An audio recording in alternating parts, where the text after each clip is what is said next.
পারেন, কোনো অসুবিধা নেই।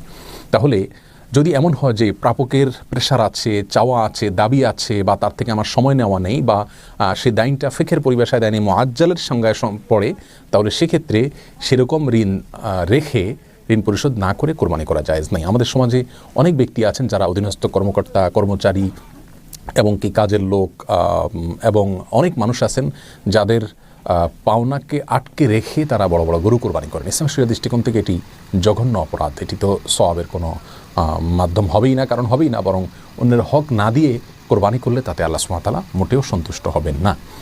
অতএব আমরা এই ধরনের ঋণ থাকলে সেই ঋণগুলোকে পরিশোধ করাকে অগ্রাধিকার দেব কোরবানি করার উপরে। আর সিস্টেমিক্যাল ঋণ যদি থাকে, যেটা আমি কিস্তিতে পরিশোধ করছি, অথবা প্রাপকের পক্ষ থেকে সেটার জন্য বিশেষ কোনো প্রেশার নেই, বা সেটাকে দাইনে মুআজ্জাল যে বলা হয় তার আওতায় না পড়ে, তাহলে সেক্ষেত্রে সেই ঋণ থাকা অবস্থায় কোরবানি করা যেতে পারে। আল্লাহ সুবহানাহু ওয়া তাআলা আমাদের সকলকে সঠিক পদ্ধতিতে কোরবানি করার তৌফিক দান করুন।